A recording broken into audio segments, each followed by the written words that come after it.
Hey, it's Jeremy from OpticHouse.com.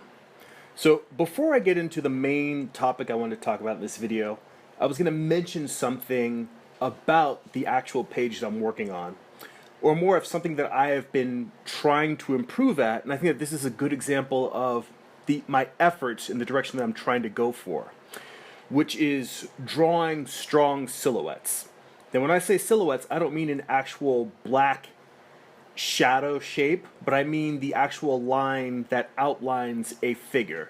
For instance, right now I'm drawing some buildings, and when I get back to drawing the actual figure there's a hand in there holding a monster, a demon, and I'll put a strong outline around that. For instance, like the hand that I'm drawing now, like I'm starting with a strong outline around that hand before I draw any details.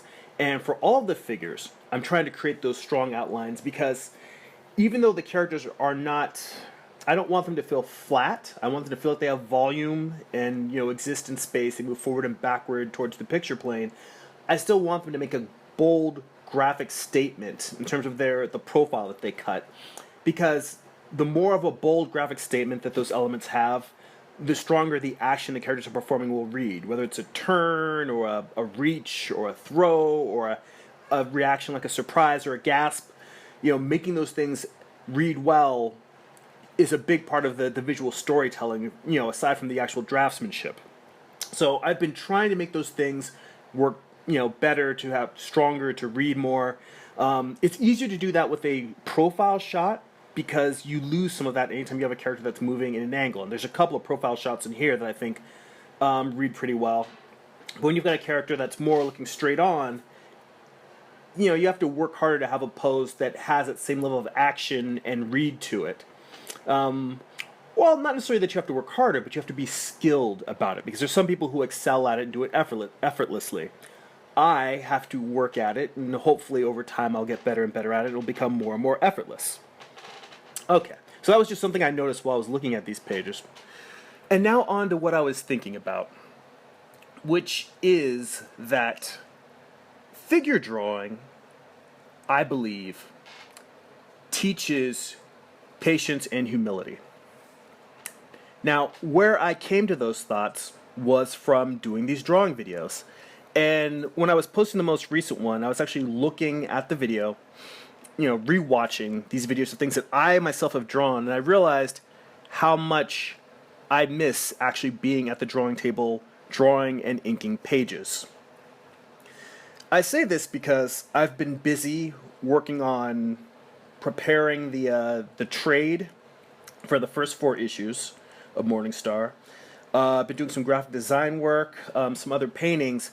I'm still working on my thumbnails for issue 6 of Morningstar, but I wanted to get all of the pages of that are going to be in the trade of volume 1 through 4 completed and file ready first, which means a lot of going back and gray toning issues that weren't gray toned in the original print run. And I've been doing very little actual drawing and inking lately. Most of the drawing that I've been doing has been for the class I'm taking on environmental drawing. So a lot of perspective work, studies, doing homework for that, which, it is drawing and it is fun, but it's not the same as doing my comic book work. And it becomes frustrating when I'm not spending my time doing the thing that I'm most passionate about. I mean, I am passionate about learning and the act of learning how to draw better, which is why aside from the fact that I want to improve as a draftsman, and I think it will improve my comic book work, I do actually enjoy the classes I'm taking. But all of these things are taking time away from what I am the most passionate about, which is what you're looking at right now. The actual making the comic book page, the storytelling, inking the finished thing, that's what drives me. That's what when I wake up in the morning, I think, how do I want to spend my day? It's doing what you're looking at right now, and I haven't been doing it that much. And it's been frustrating me. So how does all of this relate to figure drawing? Well, I think I've mentioned before at some point in these videos, I feel like I have to have mentioned it multiple times, that I, for many, many years as an art student, and when I was younger, before I even got to college, I avoided figure drawing classes because I was bad at it. And, like most people, you don't enjoy doing something you're not good at. It feels like negative reinforcement as opposed to positive reinforcement. The more you work at it, the more you feel like you're banging your head against the wall. You feel like you're almost being punished for trying to be better. But over time, I stuck with it because I could see that I was very, very slowly improving. And at a certain point, after years and years of doing it, not only was I improving, but I was actually enjoying the process. It felt kind of like when you do a crossword puzzle and you get that little, I wouldn't call it an endorphin boost, but you get that little, every time you fill in another blank in a crossword puzzle, you get that little boost, that jazz. Every time you're playing a video game and you level up a little bit, even if it's just a small victory, you're excited, you feel energized because you've done something, you've succeeded. And that's how I would feel when I would sit down and study something anatomically and actually figure out, oh, well, this is how this muscle group actually works and how it fits together. This is a part of the rib cage that I didn't understand, or I understood it, but my sense of the volumes were wrong, and now I've figured it out. Each time I would figure those things out, I would get a little burst of energy and creativity, and I started to grow to love it. And I eventually got to the point where the same things that frustrated me, I now learned to enjoy. Like, even if they're not coming out well, even if it's not working, I could just sit there and it's like, oh, okay, well, this is broken. Well, why is it broken? And I could sit there and turn the problem around in my head, turn it around in paper, do a bunch of sketches and studies and try and break things down. And learning how to work through frustration taught me patience and humility.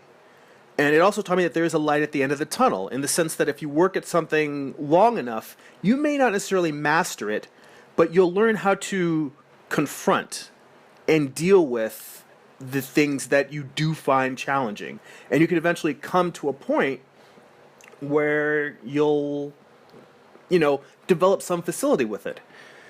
And tying back to the thing about me being frustrated that I haven't been getting as much artwork done, I think emotionally I haven't been in as great a state as I normally am, as chipper and as upbeat, because I haven't been doing the thing that I'm super excited about, which is writing and drawing Morningstar. And when I watched the videos and it triggered the thought of me saying that I really miss what I'm doing here, it made me remember that even though I'm in a place right now where I'm feeling a little bit creatively frustrated, that's okay. I'm working through things. I'm learning how to do things. And, I'm also spending some time doing some more business stuff, getting artwork on my website that should have been up before, and just various other technical things. I find that as I learn to do other things that I don't enjoy doing, I become better at them. I become faster at them. I'm able to manipulate the results. Not manipulate the results is probably not the word I'm looking for. The word I'm looking for is how to resolve non-artistic challenges with the same mental headspace I would use to resolve artistic challenges. And getting better at it and quicker at it.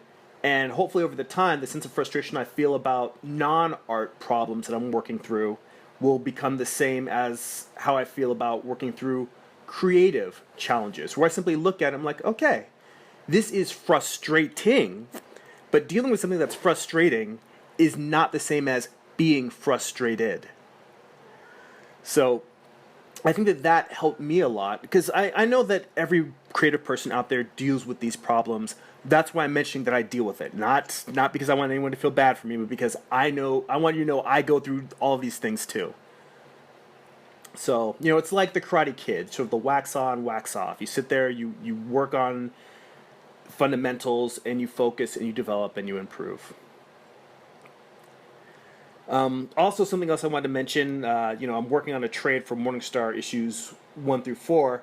Eventually, those issues, once the trade is published, I'm not printing any more of those issues. So they're going to go out of print. So if you were interested in getting the actual physical issues of Morningstar 1 through 4, the time to order them is now from optichouse.com, because I'm probably going to have a trade out in a couple of months. And if you've been waiting on the trade, that's awesome. It'll be there soon. If you like original issues, get them while they're hot, because once they're gone, I'm not printing anymore. They're going to be out of print.